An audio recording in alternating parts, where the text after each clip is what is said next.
Oh, we're live, baby. We are live. It is episode number 86 of the shift, Nick. Bit of a shorter episode tonight. I apologize on behalf of myself. I take accountability on the show, Earnshaw. I'm not saying you don't. I'm just putting it out there just to make sure people know. Accountability. Got other job obligations. And I will. This is a shorter episode, but sometimes you don't need the gigantic buffet. Sometimes you just need that personal pan pizza from Pizza Hut, and that's what you're getting tonight. You're getting the personal pan from Pizza Hut. You know what I'm saying? So, yeah, how you doing, bud? I'm doing good. I'm glad you're taking accountability for once. You didn't take accountability when you wore the Diamondbacks jersey. So today it's a fresh sense of relief for me that you finally took accountability for something. I'll give you credit.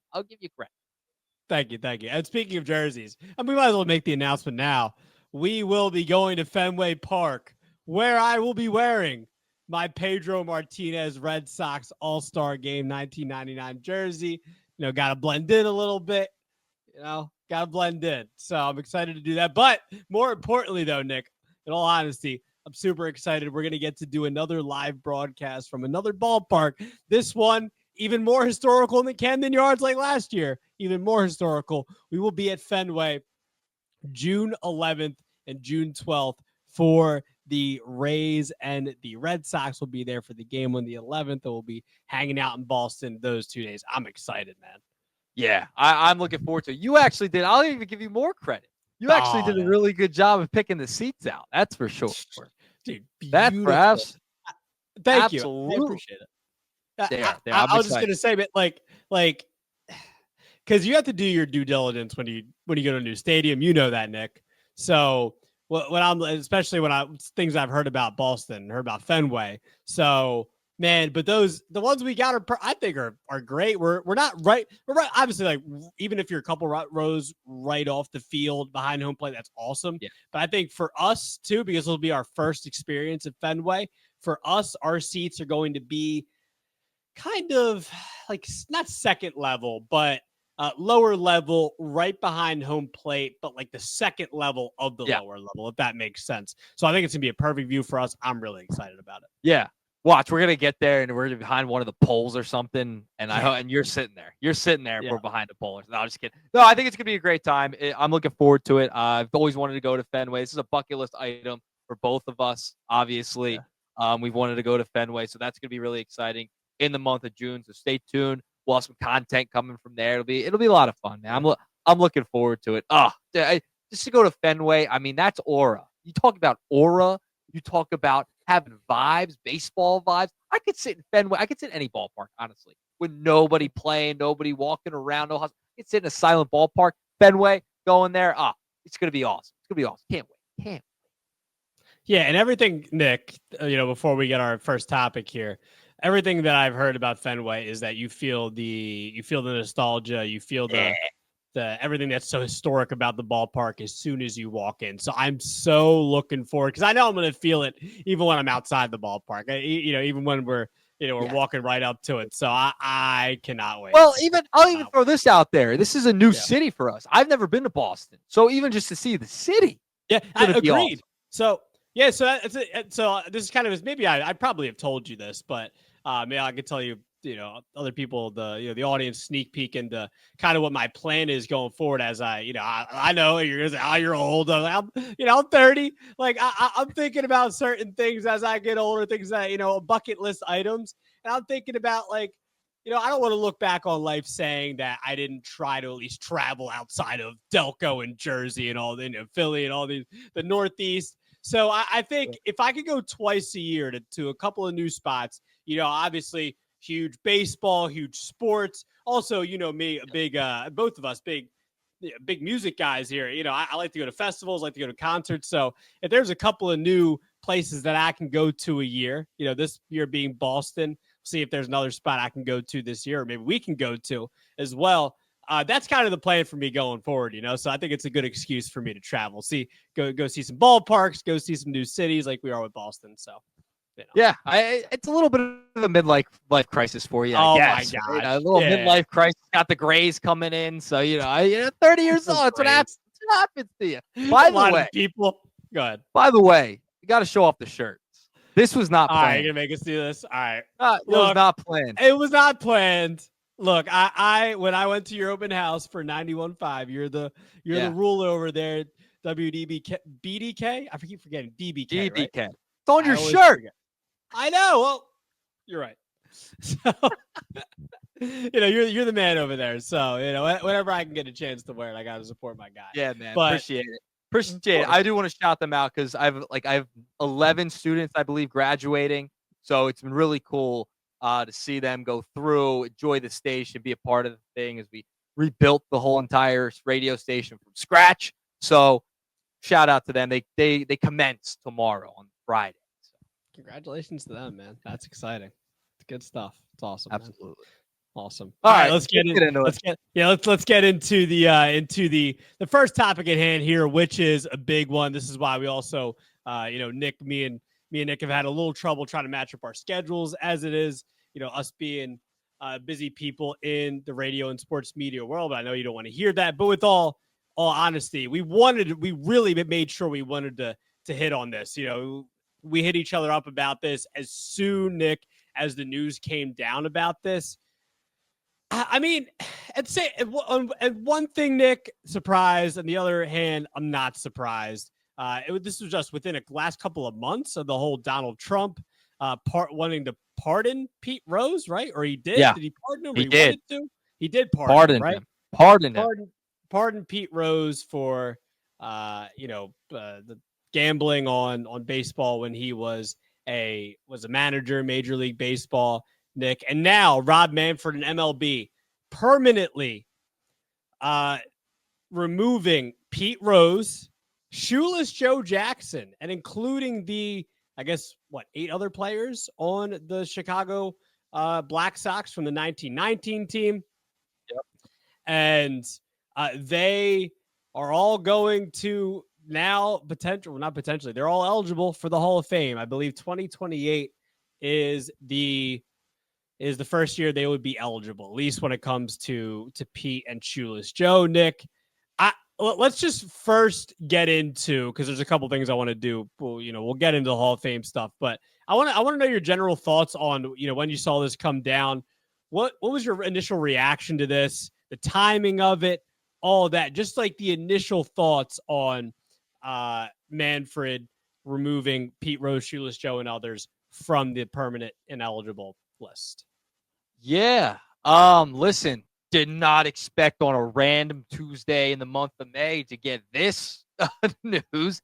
Yeah, I mean the President Trump thing, him pardoning Pete Rose, that whole thing, it kind of was like a precursor to all of this, like probably happening at some point, right? That you wouldn't think the federal government would be locked into this, but here we are. I mean, why not? Yeah, I knew this was gonna happen. Like, I knew once Pete had passed, they were gonna reinstate him. There was just it was just obviously gonna happen. Mm-hmm. I think I predicted this on one of our shows. Like, once he passed, he was probably gonna get reinstated. I didn't think it'd be this fast. But it made sense, right? Like, this was probably going to happen. You can't have your all-time hit king not be in the Hall of Fame. But you and I have talked about this before. I think Pete should be in the Hall of Fame. As for the others, that was wild. Shoeless Joe Jackson, the Black Sox, did not see that coming. Multiple others did not see that coming at all. That was interesting. But going back to Pete, I think Pete's the main story here. Listen, I've been consistent on this stance from the beginning. It goes to the steroid guys too. Put it on their plaque. It's a museum. You're telling the story of the game. You can make a mention of that on their plaques, right? Hey, he bet on baseball as a manager. He was on the ineligible list. Whatever. You could say that. That's fine. This guy was caught using PEDs, etc. Put it on the list, because as you and I know, We went to Cooperstown for a couple years in a row, okay? And guess what? There's a room upstairs with the history of all of baseball, right? Artifacts, etc. Pete Rose is mentioned up there. All the steroid guys are mentioned up there. So this is also big in the sense that this is going to maybe open the door also for the steroid guys to somehow maybe finagle their way in as well and increase their votes. I think that has a lot, it will have a lot to do with it too. And also with Pete, he bet on his own team. You might not like the guy, terrible person, fine. But there, what does Major League Baseball have in like every stadium, every commercial, every broadcast? DraftKings, FanDuel, all this. I mean, it's everywhere. Everyone's betting on baseball now. Not supposed to do it as a player or manager. Obviously, he was totally wrong, but he's the all-time hit king. He should be in the Hall of Fame. There should be an asterisk on his little plaque that he has, and I'm cool with it. But yeah, on a random Tuesday in May, did not expect this news to come down. I was stunned when it came out. Yeah, same here. I did not expect it to be this fast. Pete just passed away in September. What was the Trump thing? Like a couple months ago now? How long ago was it now? A couple months ago. I mean, he just got sworn in January 20th. So yeah, literally. The past couple of months. Yeah, the past couple of months. So, Nick, for me, there's not a lot I disagree with you there. I'll start with this. I'm not, and I know some people have talked about like the timing of it. I'm not in love with the timing of it. I think it's a little too like, okay, Pete just passed. Now we're gonna do it to like make it. It's almost like too obvious. A little too obvious. I don't love that, but it's still the right move. So we could talk about the timing of it, not liking Rob Manfred. I don't love Rob Manfred either. I don't hate him as much as I used to, but I don't love the timing of it. I don't love Manfred and MLB for doing it. And basically they stated it. They're like, oh, now that Pete is dead, pretty much. Now that Pete has passed, and now we're going to do it now. You figured they might wait a few years, something like that, Nick, but they didn't. They did it. To me, it still makes sense. Still makes sense at this point. You can be upset all you want at the timing of it. I did think doesn't feel all that great with the timing of it, but at the end of the day, Nick, here's where I am with Pete, and I told you this before.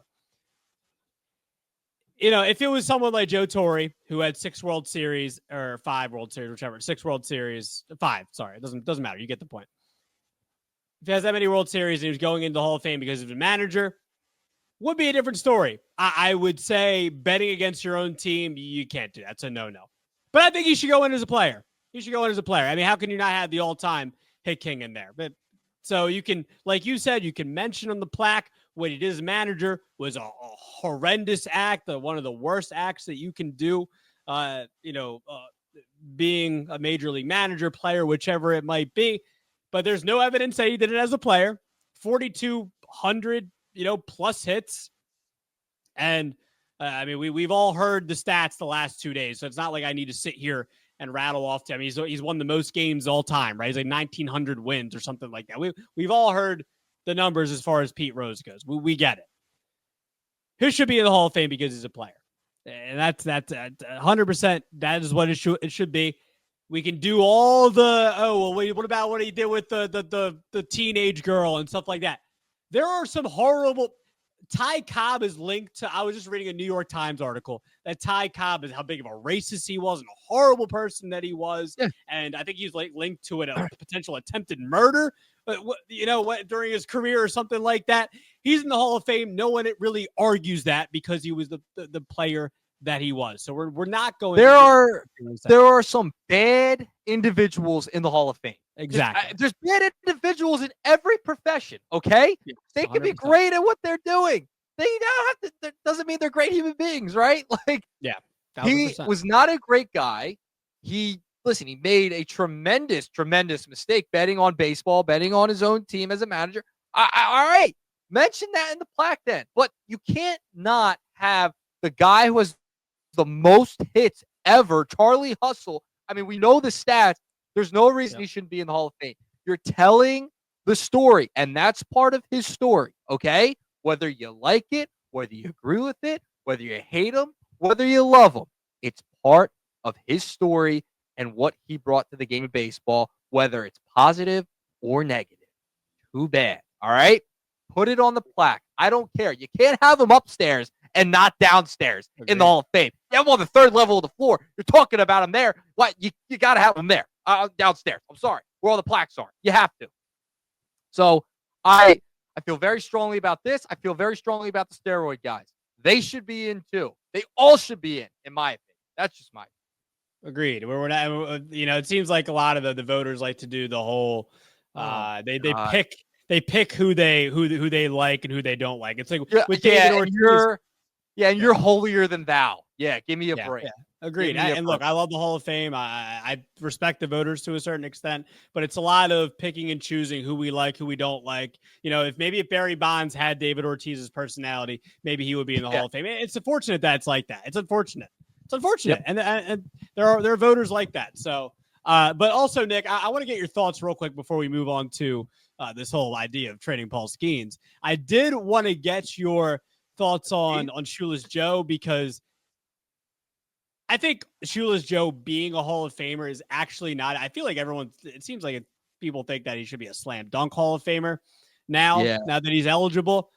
I don't know about that. I might do a Cooperstown case, a little tease for you, video for the channel. I might do something like that. But 100% I agree with him, being eligible. I don't think that you look at the World Series numbers in 1919, he couldn't read or write correct. You look at the numbers, I don't think he was trying to throw the World Series. Someone like Shoeless Joe should definitely be off this list. By the other hand, I don't know about those other Black Sox players, dude. I don't know if I agree with that. I understand, they're no longer a threat to the integrity of the game. It's one of maybe the worst act that you can. Well, I mean, there are worse acts, but like one of the worst acts that we know of in sports is the Black Sox throwing the World Series, which is the beloved World Series. One of the best series and trophies in sports, the World Series trophy. I don't agree with the other 7 or 8 guys that got, but Shoeless Joe, I think I definitely agree with that. Yeah, I mean, that's still like nobody knows. Like, I mean, his numbers in the World Series were like ridiculous. Like, what was he batting? 375? Yeah. Great batting average, And it's one of the mysteries, like how involved was he? The other guys, tough. That one's tough. That one's tough for me. Like throwing games, that's a different scenario for me. Like he bet on his own team to win. Like it's a little different for me too. Like he bet on his own team to win. Like he was, so that's that. There's no proof that he didn't bet against his team. The Black Sox players intentionally going out there and not trying. Yeah. They should have just left them on the list. Shoeless Joe, that one's debatable because, his numbers were still crazy in the World Series. So I think you should probably put him in. So I'm with you there. But as for the other guys, I'm torn on that because how do you put them in? They committed one of the worst sports acts you can. It's like throwing a game. You're throwing. Literally, you were caught throwing a championship. Like, that's insane. It's insane. The other guys, different scenarios, different cases. This one, I don't know. It's tough. And, you go with Shoeless Joe. Listen, he's the 3rd highest career batting average all time. You know what I mean? Like, 408 as a rookie. Like, he never confessed to intentionally throwing games. So, I don't know. It's tough with Shoeless Joe, but you might. Pete Rose has a stronger case than Shoeless Joe. Let's just put it that way. I would agree with that. All right, so let's move on to the shortened meat and potatoes tonight. Now, this has come out last couple of days. I believe Foul Territory is the one who brought it up first. It was Eric Kratz in Foul Territory. The idea of the Pirates trading Paul Skenes, Because if they have control of him for 4 more years? Is it 4 or 5? 2029 till 2029. Okay, so 5 more seasons, including this season right now. So the idea that the Pirates should trade Paul Skenes because they're not going to be able to pay him once that 2029 season happens. This is assuming that Skenes is staying on the track that he is staying on right now for the Pirates as, already one of the best pitchers in baseball. So Eric Kratz, I think, in Foul Territory brought it up first and said the Pirates, because they don't pay anybody, they really don't.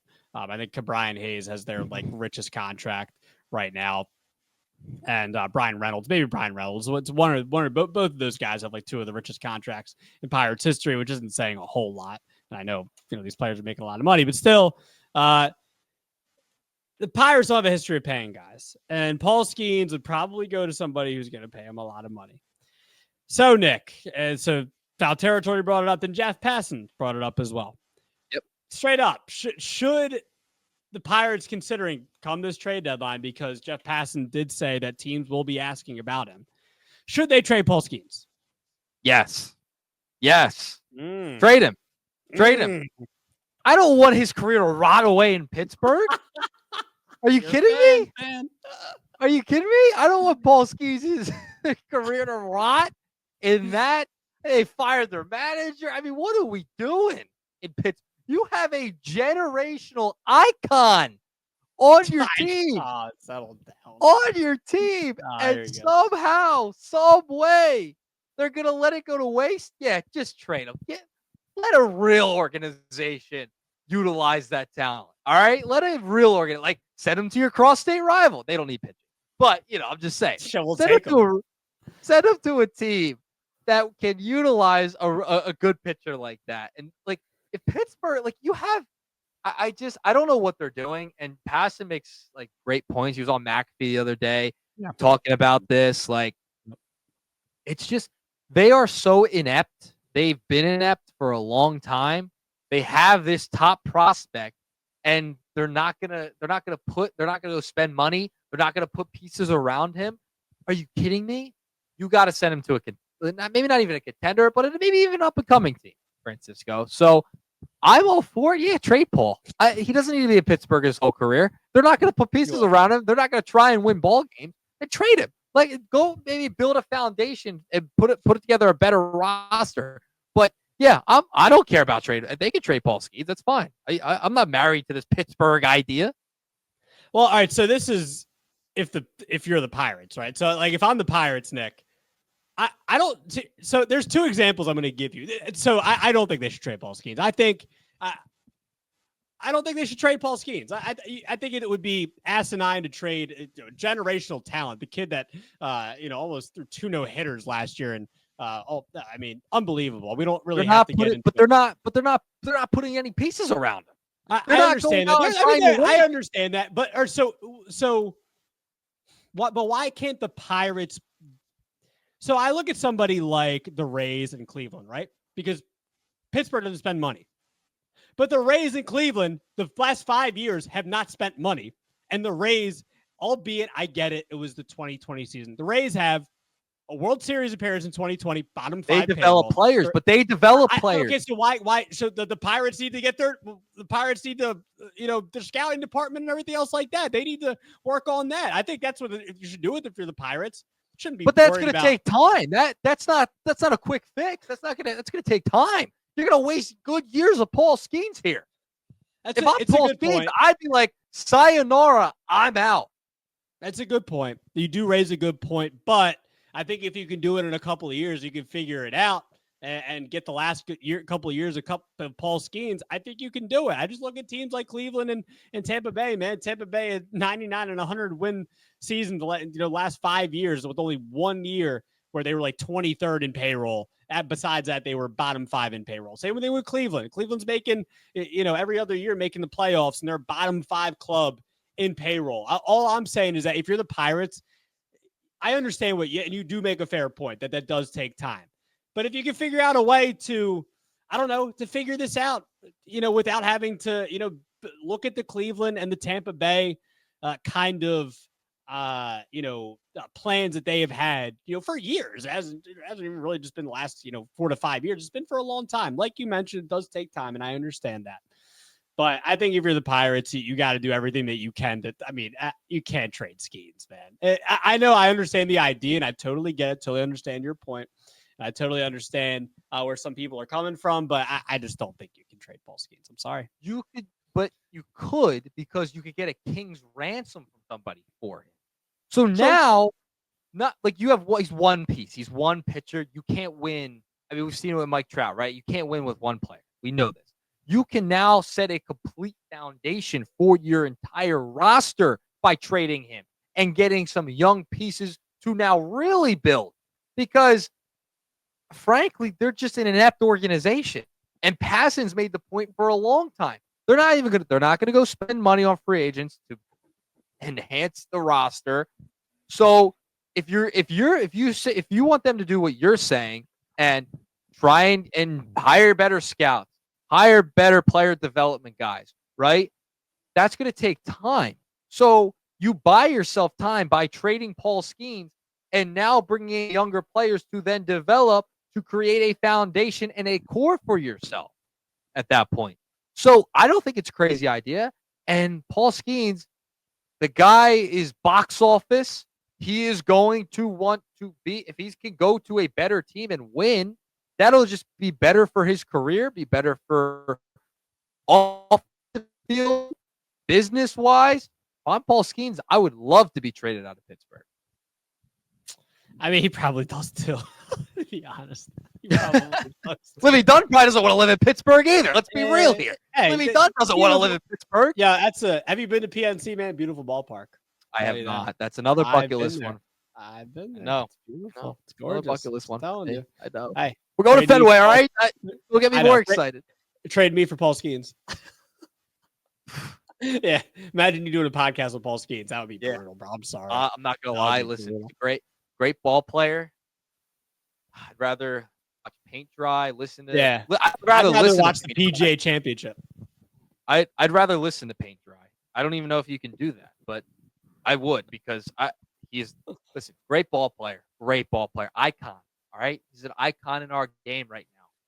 Yes. I do not want to watch him in any entertaining fashion. Let Livy handle that. All right, she can handle that. Bill Belichick, his girlfriend handles all the PR. Livy can handle all the PR and social media stuff. All right.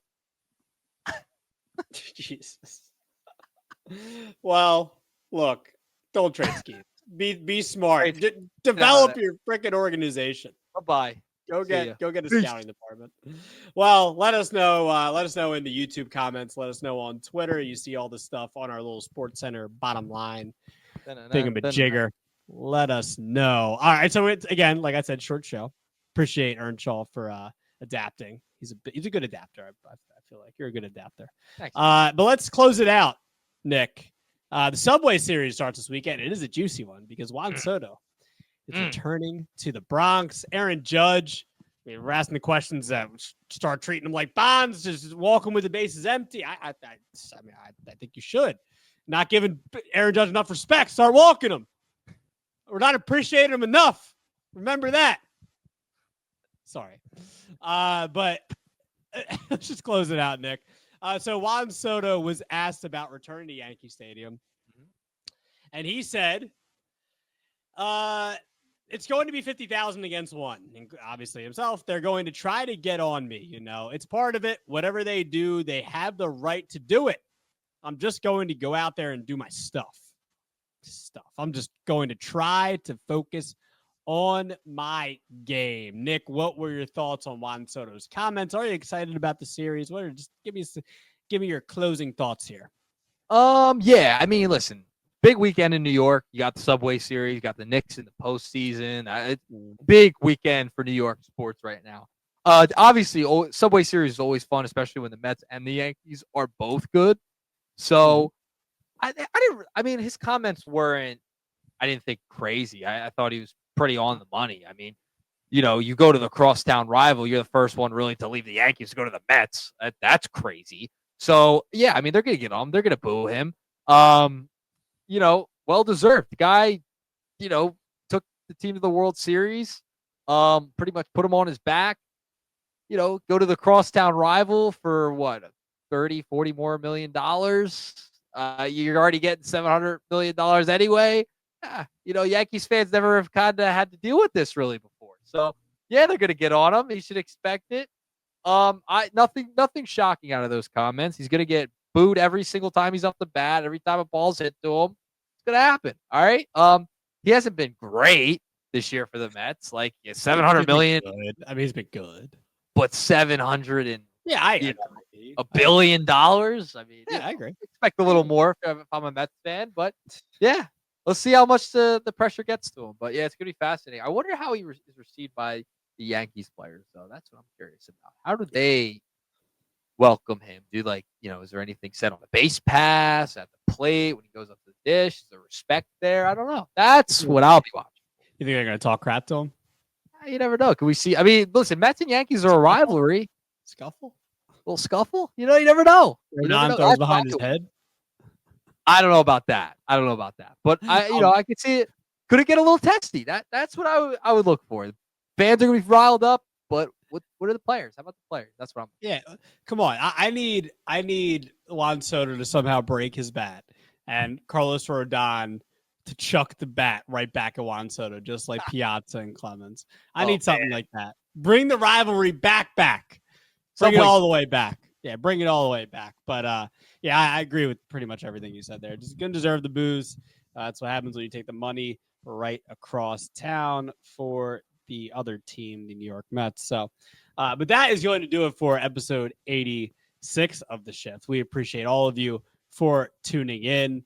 And let us know what your thoughts are on everything today.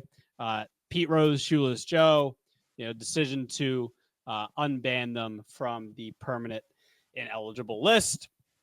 Paul Skenes and Subway Series too. Yeah, so looking forward to it. Nick, good episode, bud. It's good to see you. That was fun. Great shirt. Great job. Yeah. Great shirt. You've been listening to 91.5 WDBK. We're out of here. The Shift.